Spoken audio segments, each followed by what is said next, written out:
지금 그 소개해 주신 대로 제주도에서 지금 이 줌을 송출하고 있어요. 제 이름 박인혜고, 제가 어떤 가치를 받길래 이 네트워크 마케팅을 13년째 지금 하고 있는지, 그리고 왜 PM을 하게 되었는지를 좀 나눠드리도록 하겠습니다. 다시 한번 인사드리겠습니다. 저는 박인혜고요.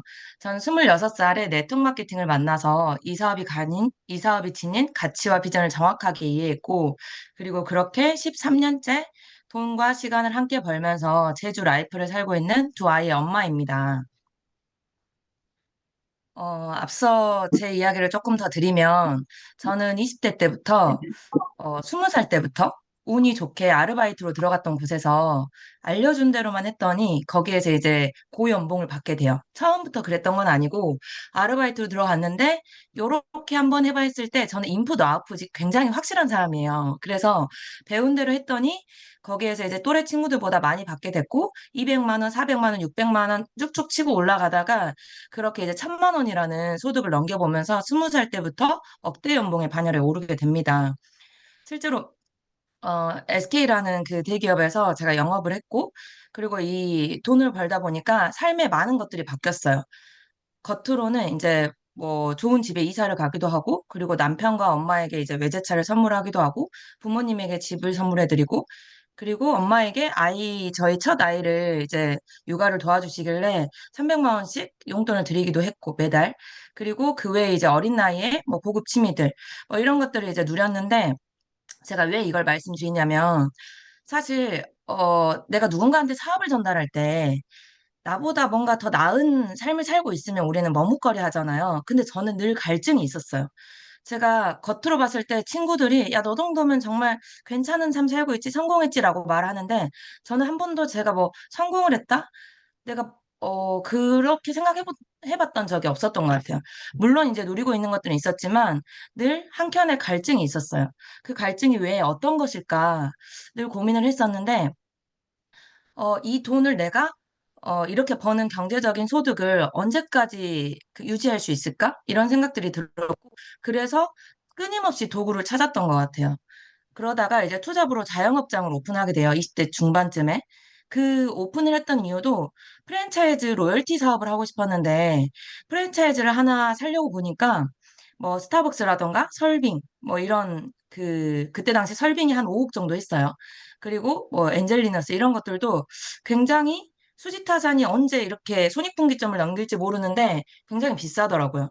그래서 그럴 바에는 내가 이걸 만들어 버려야겠다 이런 생각이 들었고 그래서 고깃집을 프랜차이즈화 하겠다는 마음 하나로 이제 자영업장을 오픈했는데, 뭐, 그때 당시 하고 있었던 일을 하면서 사이드로 오픈을 한 거였어요. 그랬다 보니까 굉장히 체력적으로도 지쳤고, 뭐, 당연히 돈은 뭐될 때까지 하는 근성은 있어가지고, 열심히 했지만, 제가 원하는 그림을 펼쳐내지 못했습니다. 그러다가, 그러면 나는 뭘 해야 이 시간적인 경제적인 자유를 정말 얻을 수 있을까? 이런 소득을 벌 수 있는 일은 건물주 월세 소득, 이런 것들이 있는데, 일반인이 그 건물, 무언가를 물려받지 않고 따박따박 뭐 급여를 모아가지고 건물을 살 수 있는 게 쉬울까? 뭐 이런 여러 가지 생각들을 했던 것 같아요. 그러다가 저는 네트워크 마케팅이라는 업을 만나게 되었거든요. 조금 특이한 게 저는 책으로 만났어요. 그래, 그 부분은 이제 뒤에서 말씀을 드릴 텐데, 여튼, 그렇게 이제 삶을 살고 있다가, 제가 원래 전라도 광주에서 살았거든요. 광주가 이제 고향이고, 남편은 공기업에 다녀서 이제 평택으로 발령이 났어요. 그래서 이제 결혼을 하자마자, 아이를 출산하자마자 평택으로 발령이 나서, 남편은 평택에 있고, 저는 광주에 있고, 제가 광주에 있었던 이유는 제가 네트워크 마케팅 뉴스킨이라는 업을 하면서 이제 광주에서 확장이 되면서 예, 광주에 있었거든요. 그런데 뭔가 이 공허했던 게 이거였어요.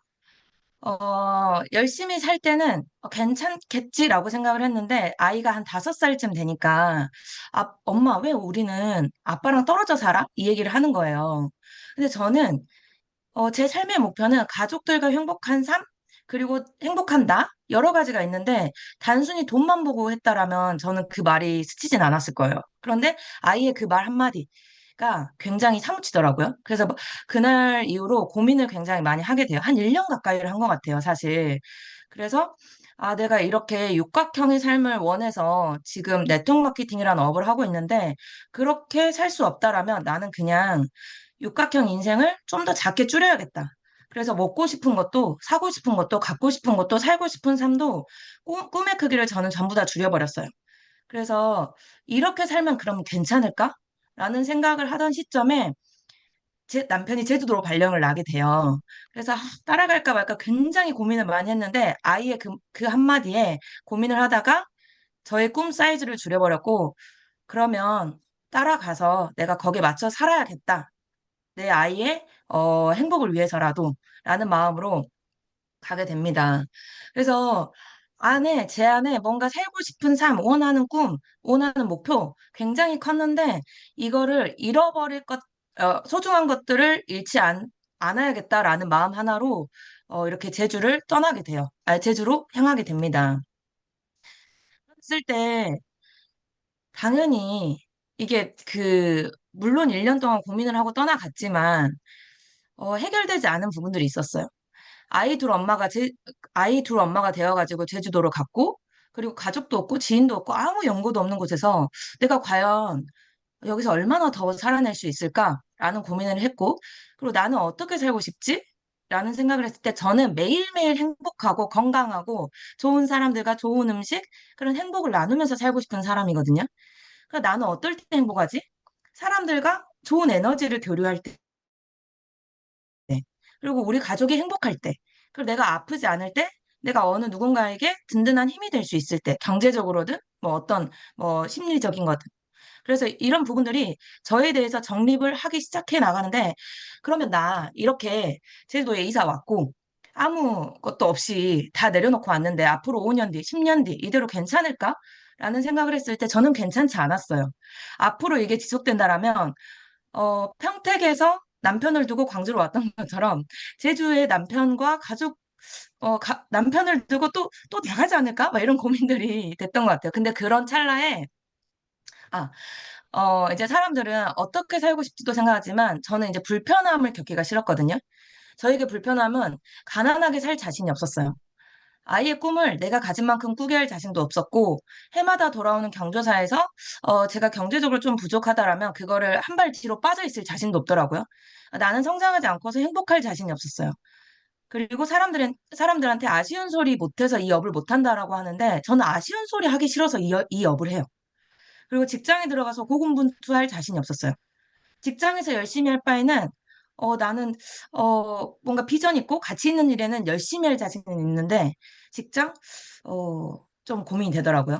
그리고 이제 돈이 없어서 시간이 없어서 오는 불편함이 저는 너무 싫었어요. 그래서 저는 이 업을 선택했거든요. 그렇게 1년을 고민하고 제주도로 갔음에도 불구하고 그런 고민들이 깊어지고 있을 때 저는 우연찮게 이 PM이라는 걸 만나게 됩니다. 네트워크 뉴스킨에 종사했기 때문에 PM이라는 회사는 한 번씩 듣긴 했어요. 그런데 사실 그때 당시에 조금 듣도 보도 못한 회사?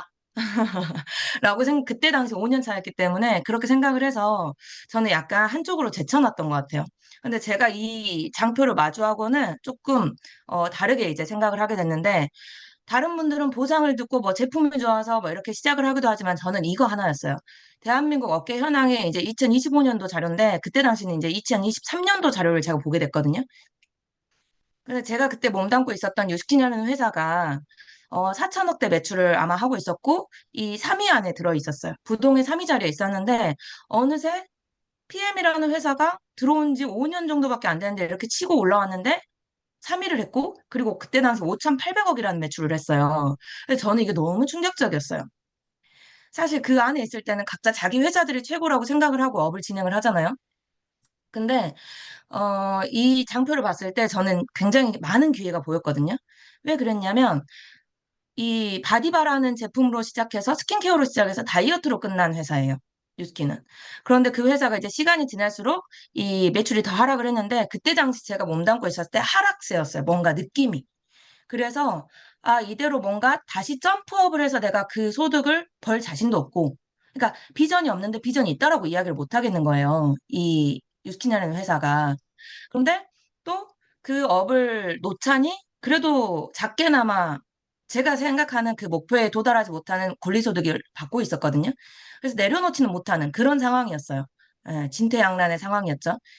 그런데 이 PM이 그 심플 석세스풀이라는 모토를 가지고 독일 프리미엄 세계 최고의 건강식품이라는 거예요. 그래서 저는 독일 제품이라는 것도 굉장히 마음에 들었어요.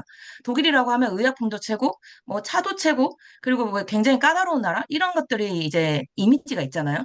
그런데 이 삼종이라는 제품으로 전체 매출의 70%를 차지하는데 그때 당시 5,800억을 했다는 거예요. 아메이라는 회사는 1등을 하지만 냄비, 인덕션, 뭐 공기청정기 이런 고가의 제품들 100만 원이 넘는 제품들을 토탈해서 1조를 하는 거예요. 그리고 애터미도 마찬가지로 김치, 고등어, 휴지, 영양제, 화장품 없는 게 없어요. 그런데 그 전체 매출로 8천억대, 그때 당시 아마 9천억대였을 거예요. 근데 PM은 3종으로 5,800억대? 이게 너무 충격적이잖아요. 그리고 그 밑에 이제 회사들은 천억대 뭐 이런 회사들은 저는 이제 보지도 않았고. 그런데 이 3위 하는 회사 대체 어떤 비결이 있길래 이렇게 무섭게 성장을 하고 3위까지 올라왔지? 이것만 이해한다라면 사실 저는 이 한 장으로도 엄청난 비전이 있다라고 생각하거든요. 카카오톡이라는 회사가 카카오 처음에는 무료로 쫙 보급을 했잖아요. 그런데 그 회사가 그 무료로 보급한 아이도 카톡이라고 하면은 뭔지 알 정도의 그 인프라를 구축을 해놓고 카카오 내비, 카카오 택시, 카카오 이모티콘, 기프티콘 별의별 걸 다 넣어서 이제 수익 창출을 했어요. 그러면 저희도 반대로 PM이라는 이 5,800억 그때 당시 인프라에 독일에서 좋다라는 쌍둥이 칼, 뭐 인덕션 이런 거 하나 넣으면 매출이 뛰는 거는 삽시간에 불어날 거란 말이에요. 1등을 가는 건 사실 안 하는 거예요. 이거 지금 탄탄하게 올라가고 있는 거지, 이게 못해서 안 하는 게 아니라, 이 인프라를 가지고 뭐 하나라도 더 신제품을 출시했을 때 갈 수 있는 거를 그 회장의 철학과 마인드와 이 여러 가지가 담겨 있는 이 장표 한 장이 저는 너무 설레더라고요. 그래서, 아, 이 파이 너무 많이 남아있다. 아직 5년밖에 되지 않았고, 이제 8년 차잖아요. 빠르게 내가 시작해서 어차피 열심히 하는 건 자신 있기 때문에, 빨리 편승해야겠다. 이런 생각이 들었어요. 그래서 이거를 봤는데, 한 번에 결정했을까요? 저 한 번에 결정 안 했어요. 한 달 정도 고민했던 것 같아요. 왜냐하면 이걸 봤지만 제품도 뜯어봐야 되고 제가 다시 네트워크로 옮긴다라면 그 전에 이제 코드가 삭제되는 상황에 이르기 때문에 굉장히 까다롭게 검토를 했어야 됐어요. 그래서 회사, 제품 보상, 뭐 업라인, 그룹, 별의별 거를 이제 검토를 하게 됐고, 그래서 실제로 저는 제가 제도를 넘어올 때 제가 갖고 있던 뭐 집, 차 이런 것들을 처분을 하면서 자산으로 바꿔냈거든요. 그래서 부동산 월세 소득을 받고 있었어요. 그래서 저는 이 가치가 너무 컸던 이유가 부동산 월세 소득으로 한 5억 정도 투자하니까 90만 원이라는 돈이 나와요. 근데 그 5억이라는 돈이 일반인들이 뭔가 물려받지 않고 따박따박 모아서 만들기가 쉽냐는 거죠. 근데 이 90만 원이라는 자동소득에 제가 목매어서 이렇게 20대를 갈아 넣어 만든 소득인데, 근데 PM은 어때요? 네트워크 마케팅이라는 건 제대로 이해하기만 한다라면 사실 이런 월세 소득 같은 거잖아요. 그래서 저는 이 가치가 머릿속에 네트워크 마케팅이 되는지도 알겠어. 그런데 PM이 되는 거를 봐버렸는데, 아, 네트워크 마케팅을 다시 시작하는 거? 그것도 제주도에서? 이게, 너무 머뭇거려지는 거예요.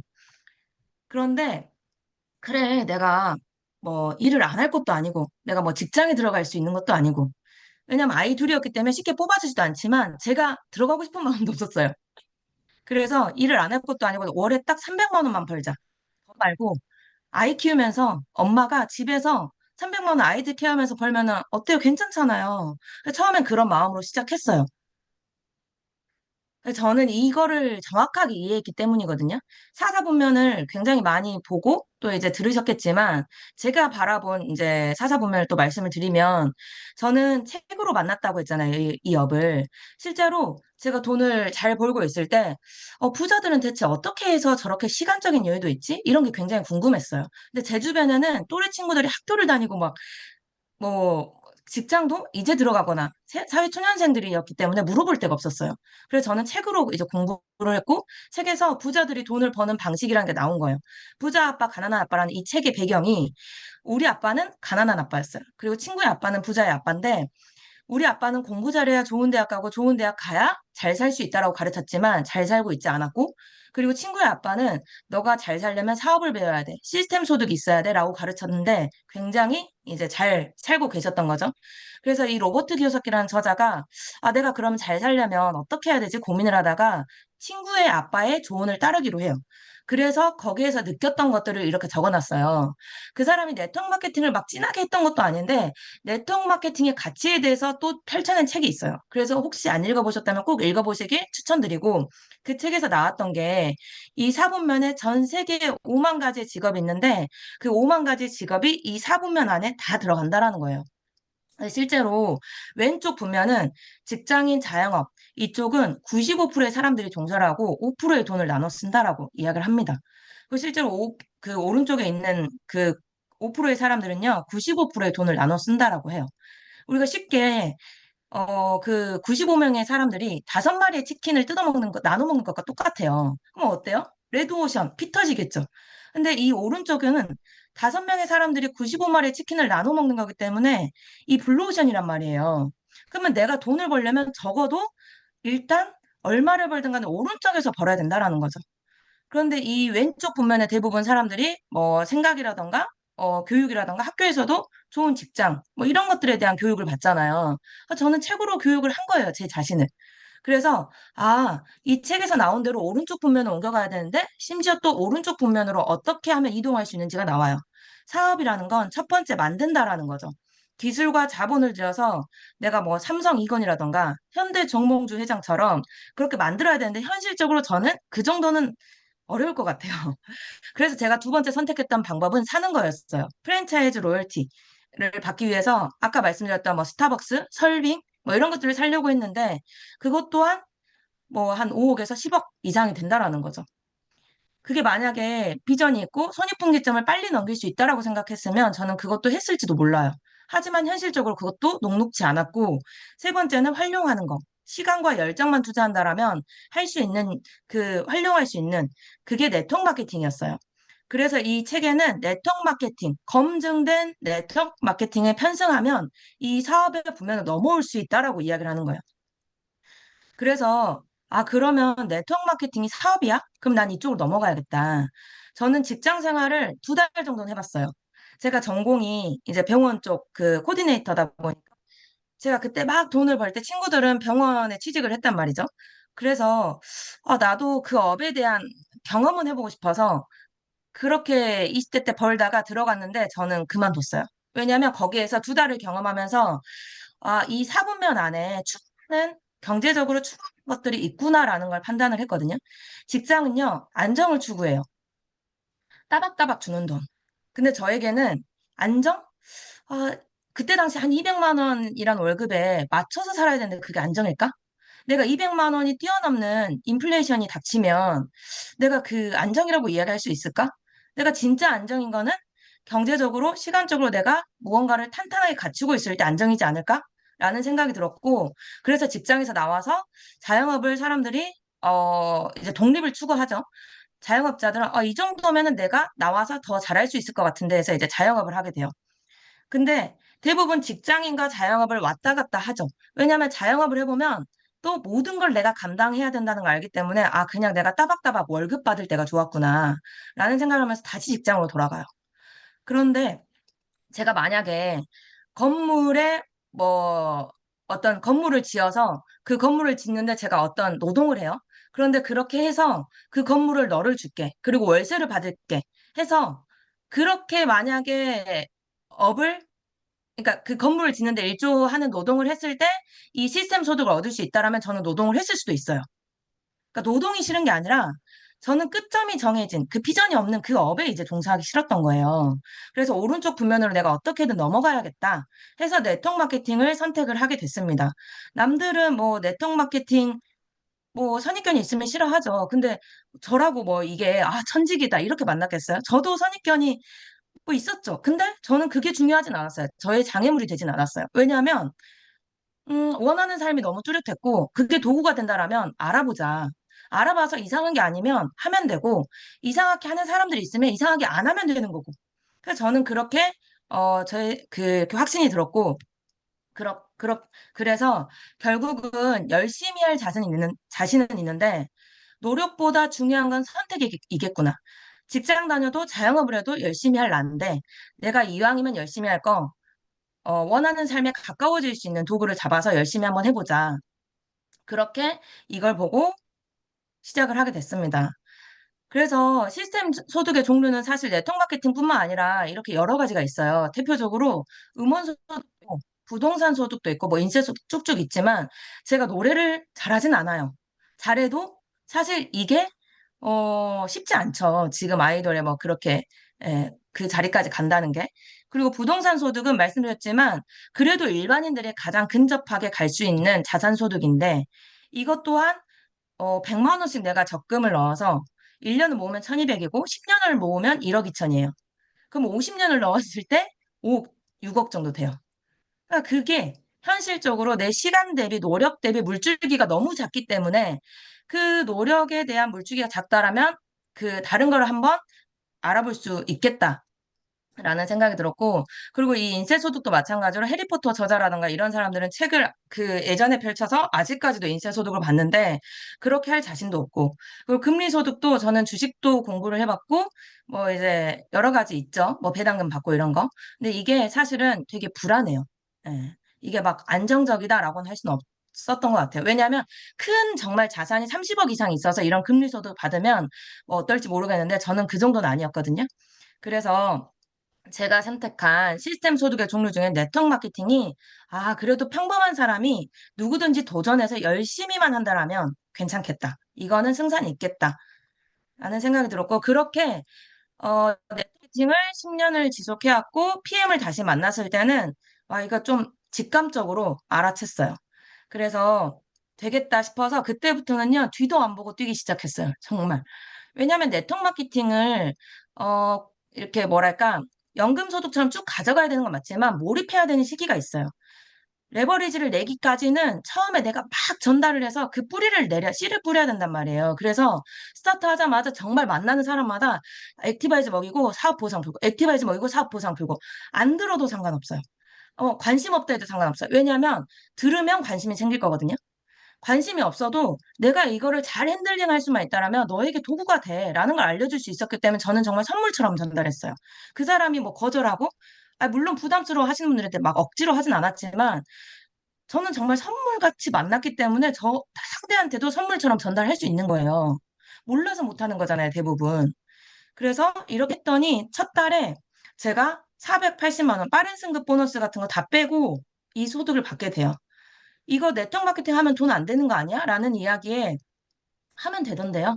하면 열심히 하면 진짜 직대를 쭉쭉쭉 펼쳐서 막 액티바이즈 먹이고 막 잘 설명하지도 못했어요, 저도. 왜냐면, PM이라는 회사는 또 다른 회사였기 때문에 저도 배워나가야 되잖아요, 0부터. 그런데 현장에서 부딪히고 깨지고 수정하고, 부딪히고 깨지고 수정하고를 무한 반복하다 보니까 첫 달에 시작하자마자 이렇게 500만 원 가까운 소득이 이제 받게 되더라고요. 그때부터는 이제 눈이 180도 돌기 시작해요. 이거 되구나 싶어서 제가 제주도에 있었잖아요. 제주도에 가자마자 한 2달 만에 PM을 만났던 것 같거든요. 그래서 다시 이렇게 이제 제가 연고가 없었다 보니까 제주도에 씨를 뿌리려고도 노력을 했지만 할 거 하면서 계속 외부로 이제 다니게 돼요. 그래서 1년 동안 저는 이렇게 비행기를 탄 횟수가 144번. 뭐 더 될 거예요, 사실. 다른 어플을 이용하기도 했으니까.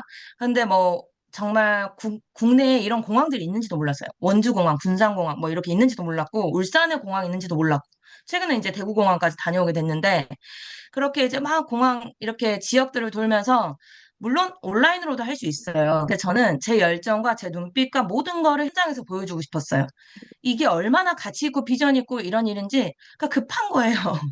그래서 만나서 그 열정을 풀어냈고, 단, 제가 제주도를 넘어갔을 때 마음먹은 것들, 다짐한 것들이 있잖아요. 일에 몰두하면 일밖에 안 보기 때문에 가정이 소홀해질 수 있는데 저는 그런 것도 원치 않아요. 이 네트워크 마케팅을 하는 목적 자체가 제가 행복한 삶, 가족들과의 그 행복한 삶, 그리고 균형 있는 삶을 원했기 때문에 균형이 깨질 만한 내가 행위는 하지 말자. 라는 게 저한테는 스스로의 다짐이었고, 대신 그래서 제가 했던 건 아이 둘의 엄마였다 보니까 몰입했어요. 환경이 될 때 몰입하고 또 돌아와서 아이를 케어해야 되는 시간에는 아이를 케어하고. 근데 이게 아무리 몰입해도 일시적으로 사실 편성되는 시간은 있을 거예요. 근데 그것 또한 즐겼어요. 예, 왜냐면 어차피 나는 몰입해서 해낼 거니까. 그래서 이 시간들을 굉장히 보면 그렇게 했더니 1년 동안, 예, 1년 동안, 죄송해요. 이게 광주, 제주, 경상도, 뭐 춘천, 이렇게 꼬물꼬물 이제 씨앗들이 이제 그 뿌렸던 씨앗들이 이제 싹이 트기 시작하는 거예요. 아, 됐다 싶었어요. 그래서 제주도에도 진짜 0으로 시작했거든요.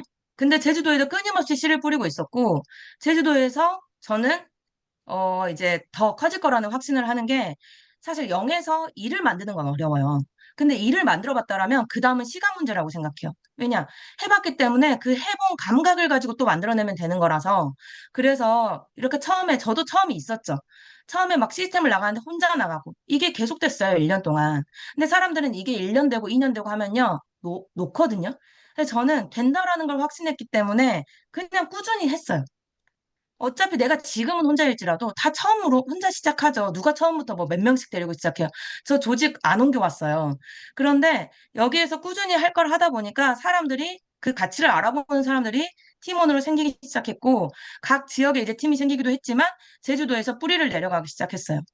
그래서 최근에 이제 열었던 세미나에서 한 40명 정도 이제 모이게 됐거든요. 그래서 저는 앞으로의 정말 제주도가 더 기대가 됩니다. 사람들이 이렇게 뭐 네트워크 경험이 있고 또 이렇게 오래 했다 보니까 역경은 또 없다고 생각을 하실 것 같아서 제가 몇 장, 제가 기억에 남는 제 성장 스토리를 넣어봤는데요. 제가 PT가 너무 가고 싶은데 빠른 승급 보너스를 꼭 받아야겠는데 명단이 없는 거예요. 처음에는 막 뛰어나가죠. 여기저기 전달하고.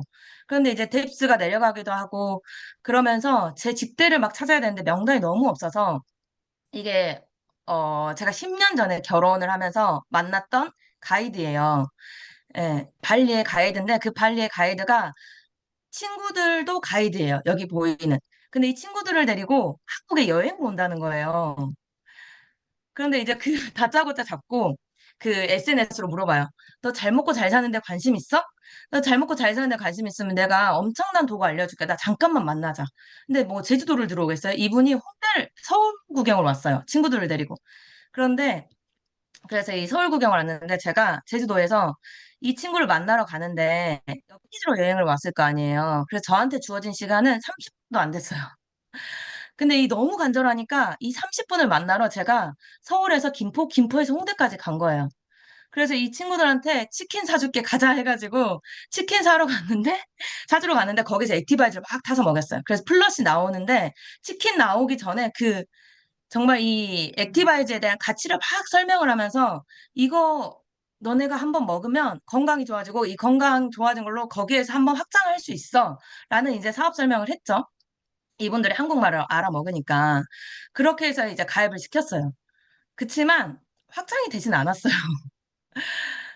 그런데 이때 너무 간절하니까 이렇게도 했다라는 거예요.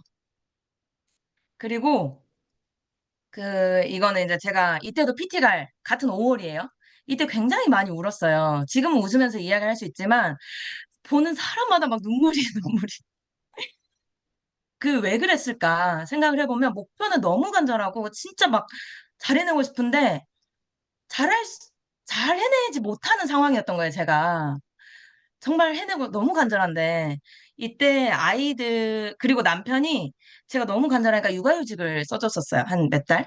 근데 이 육아휴직을 써줘서 아이들을 이제 남편한테 맡겨놓고 서울에 이제 팀을 확장하겠다고 이 업라인 스폰서님 집에 가서 한 일주일 정도를 살았던 것 같아요. 근데 이 애기 엄마가 남의 집에 아무리 스폰서님 집이어도 그 집에서 보고 싶은 애들 떼놓고 잠깐이겠지만 그래도 막 이렇게 만나는데 만날 사람이라도 있으면 모르는데 만날 사람이 만나주는 사람이 없는 거예요. 근데 네트워커들 알죠? 오란 곳은 없어도 갈 곳은 많잖아요. 깃발꽂으면 내 땅이고. 그래서 이렇게 여튼 이날이 제 생일이었어요. 작년 제 생일. 근데 만날 사람은 없고 이게 너무 막 집 나와서 이게 무슨 뭔가 싶어서 너무 서러웠는데 이제 밖에서 막 다 울고 들어갔어요. 스폰서님 집에. 근데 막 이제 오늘 이런 사람 만났고 저런 사람 만났고 이제 비즈니스 막 대화를 하는데 저를 빤히 보시더니 울었어요? 이러는 거예요. 제가 그때 너무 울다 들어가지고 화장이 다 번졌나 봐요. 몰랐어요.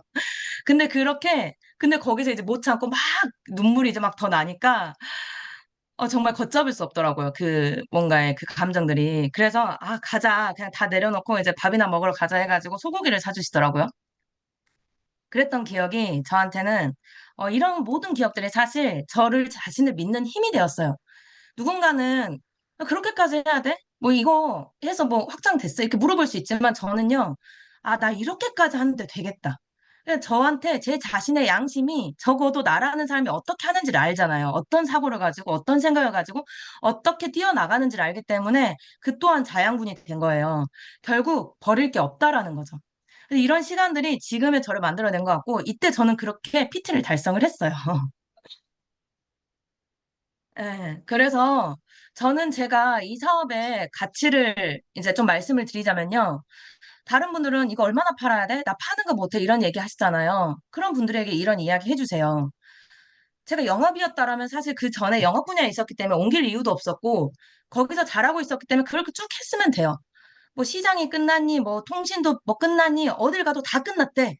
PM도 끝났다 하시는 분들 많아요. 근데 그게 장애물이 되진 않는다니까요. 내가 시작해서 앞으로 결과 내면 그게 시작인 거지. 그게 끝났다라고 이야기를 할 수가 없어요. 예, 어디 분야든지 그런 이야기는 돕니다. 근데 여튼, 백종원의 소득으로 제가 비유를 하자면, 백종원도 결국은 커피를 많이 팔아야 돼요. 근데 그 백종원은요, 직접 팔지 않아요. 백다방의 점주는 직접 팔죠. 저희도 똑같아요. 근데 이걸로 이제 비유를 하자면 백종원은 커피를 그 백다방 뭐 제주점 뭐 서울 뭐 홍대점 예를 들어서 뭐 대구점 뭐 이렇게 해서 가서 커피를 내려주진 않습니다. 하지만 많이 팔아야 되고 간접으로 판다라는 거예요. 그러면 영업이라는 건 백다방의 점주는 하루에 100잔을 판다고 하면 백종원은요 갖춰진 인프라를 가지고 하루에 5만 잔이라는 커피를 팔게 되죠. 점주가 한 달에 3천 잔을 팔면 백종원 팩빵을 그 인프라를 소유한 백종원은요 한 달에 150만 잔을 팔게 돼요. 결국 백종원의 하루는요 백다방 점주의 42년이 되는 거예요. 이걸 계산해 보시면 이거예요 사업은. 이것 때문에 하는 거거든요. 그런데 많은 분들이 이제 그 판매처럼도 하잖아요. 근데 그 과정이 필요하지 않다라는 게 아니에요. 그거를 제가 이 부분을 좀 말씀드리면, 그 백종원도 소비자가 있어야 돈을 벌고요. 그 소비자가 있으면 대리점주는 돈을 벌어요. 근데 이 대리점주도 백종원이 갖고 있는 이 소비자 자산이잖아요. 그 이 소비자 자산을 통해서 이분은 프랜차이즈 로열티 소득을 받고 이 자산 소득을 받는단 말이죠. 실제로 백다방만 소유한 게 아니라 이렇게 여러 가지의 프랜차이즈를 갖고 있어요. 300여 가지 넘는. 이 인프라를 가지고 돈을 버는 거예요. 그래서 저희는 프랜차이즈 로열티 소득이다라고 저는 이야기하는 이유가 일반 프랜차이즈에서는 그 백종원 같은 프랜차이즈에서는요, 본사가 되기 힘들어요. 일반 사람들이, 평범한 사람들이 갈 수 있는 영역은 내가 커피를 그냥 마시거나 아니면 이 대리점을 하나 차려서 돈을 벌거나. 근데 이 구조가 굉장히 똑같거든요. 저희도 소비자 할 수 있죠. 근데 저희는 점포가 없어요. 그래서 온라인에 대리점을 냅니다. 그래서 온라인에 대리점을 내면 판매도 할 수 있어요.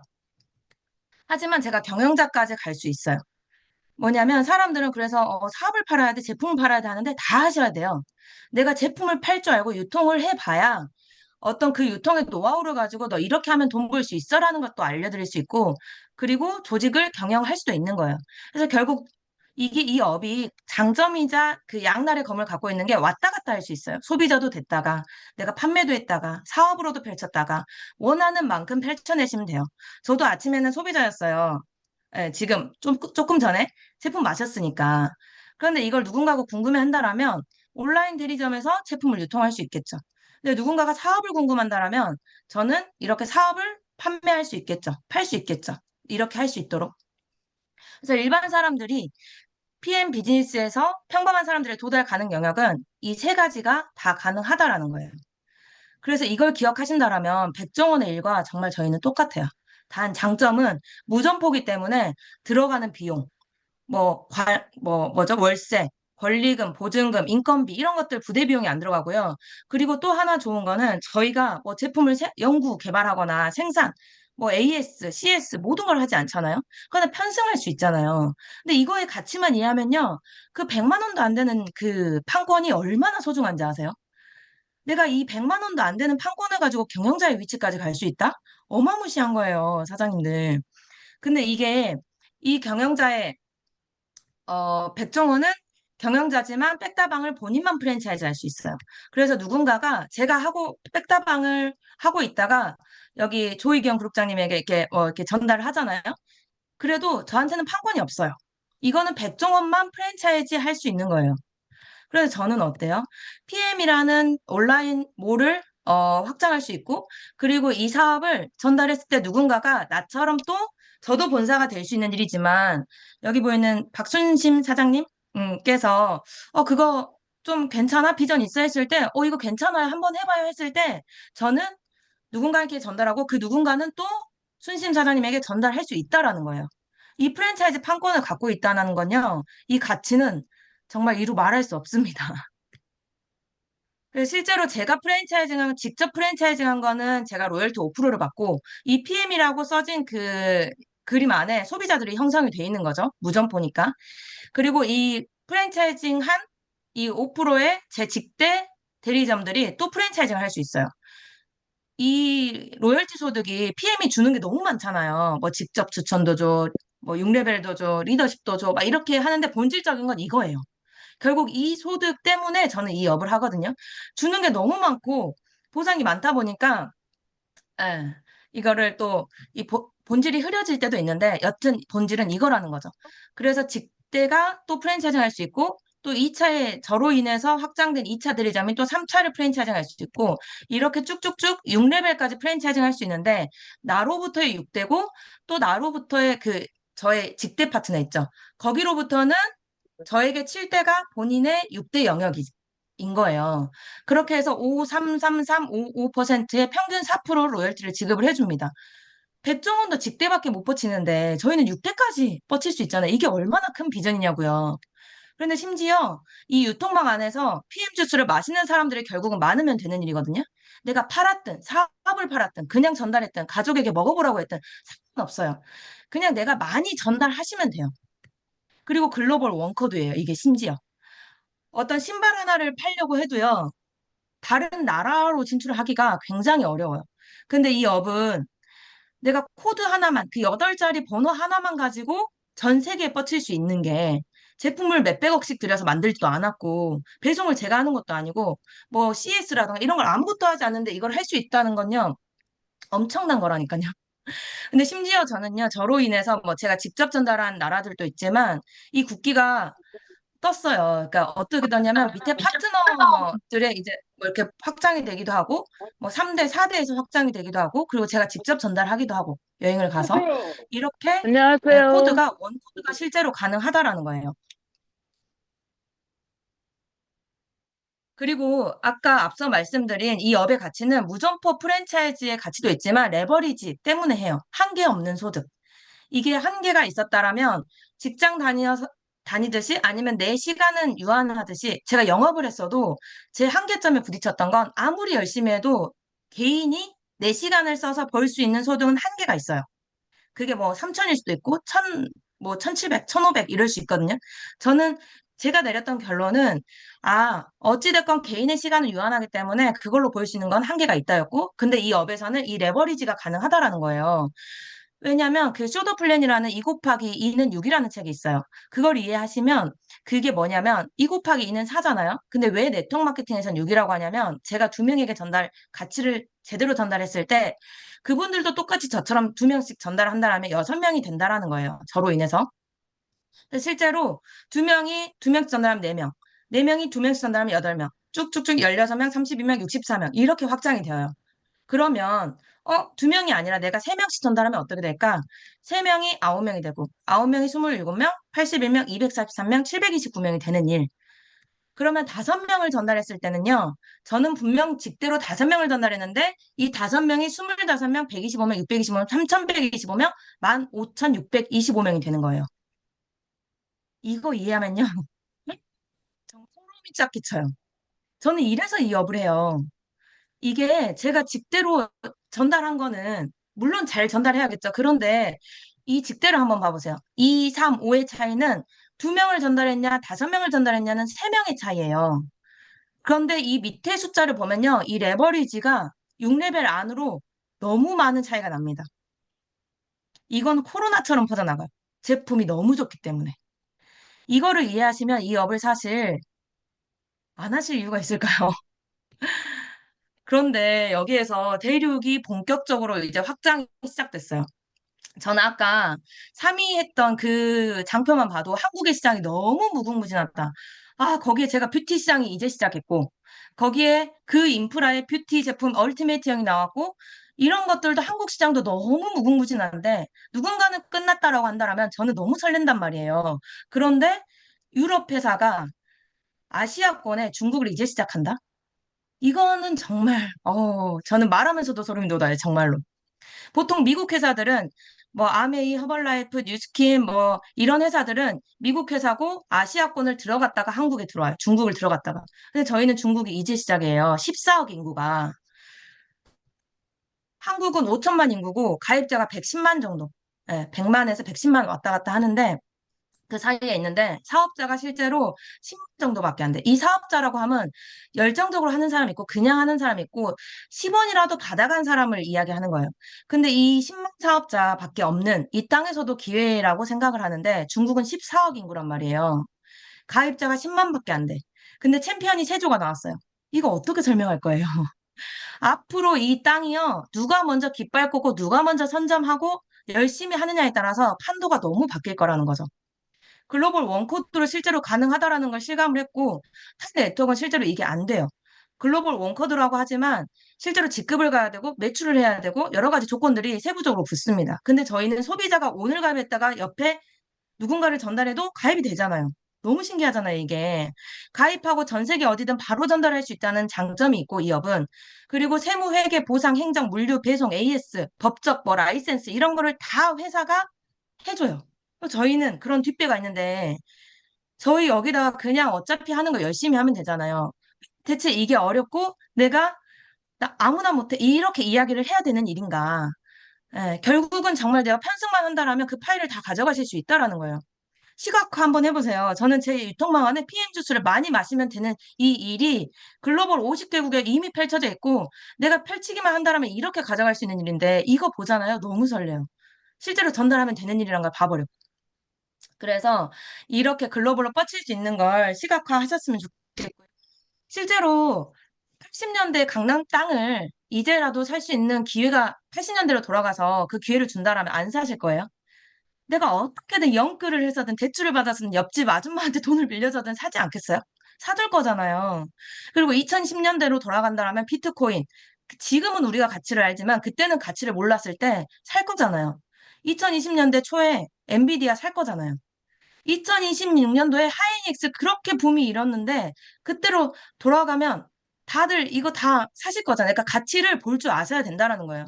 그 전에는 가치가 되게 낮게 보여요. 이 네트워크 마케팅이라는 업도 자세히 알아보지 않으면 되게 그냥 선입견 있는 일. 가치를 뜯어봐야 돼요. 알아봐야 돼요. 근데도 아니면 안 하시면 되잖아요. 솔직히 알아볼 때 뭐 시간 열정 드는 거 빼고는 다른 거 없잖아요. 그래서 저는 정말 오늘 뭐 처음 들어오신 분은 있으실지 모르겠지만 아직도 PM을 할까 말까 고민하고 계신다라면 PM 하자고 할 때 하세요. 정말로. 이 비전은 너무 무궁무진하기 때문에 롤프 소르그 회장님이 1등 가겠다고 외쳤어요. 그냥 제가 뭐 3위여서 뭐 이게 기회의 땅이어서 이렇게 하는 게 아니라 그 오너가 1등을 가겠다고 외쳤다고요. 근데 글로벌 아직 5위고 시장이 너무 무궁무진하고 뷰티 시장 이제 시작했고 중국도 이제 시작이에요. 챔피언이 세조가 나왔지만 홍콩 코드가 아직 정식 오픈이 이제 내년 뭐 이렇게 예상을 하고 있는데 너무 무궁무진하기 때문에 하자고 할 때 하시고요. 내가 하자고 할 때 못하겠으면 알아라도 보세요. 이 가치가 얼만큼인지. 그 알아보시면 정말 80년대 강남 땅을 만나는 그 경험을 하게 되실 거예요. 어, 예. 그리고 이제 제가 이 업을 만나서 이제 뭐 사진을 많이 넣고 싶었어요. 이 업에 대한 가치를 너무 전달하고 싶은데 제가 말씀드렸지만 저는 그냥 단순히 돈을 버는 행위면 다른 업에도 이보다 더 빠른 아웃풋이 나왔을 것 같아요. 근데 저는 단순한 돈이 아니라 시간적 자유, 경제적 자유, 그리고 가족들과의 시간, 내 건강, 윤리적인 삶, 뭐 여러 가지가 육각형의 균형이 맞는 삶을 살 수 있는 도구가 많이 없었어요. 실제로 제가 평범한 제가 할 수 있는 게. 뭐 제가 지금 막 떼돈을 버는 건 아니에요. 막 매덕이 부자, 몇 억씩 막 커미션이 들어오는 것도 아니에요. 하지만 제가 이 업으로 본 가치를 여기 들어오신 분들도 진하게 이제 보셨으면 좋겠거든요. 영상에 다 담기진 않겠지만 이 영상 하나에 제가 누리고 있는 모든 것들이 들어있으니까 한번 봐주시길 바랍니다.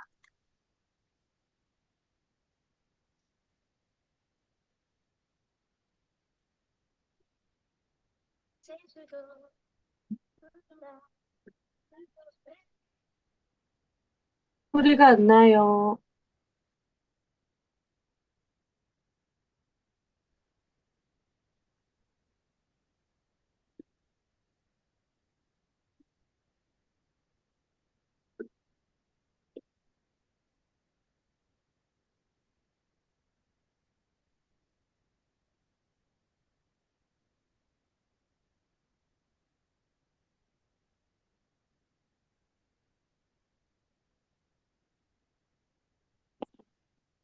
네, 이제 마지막인데요.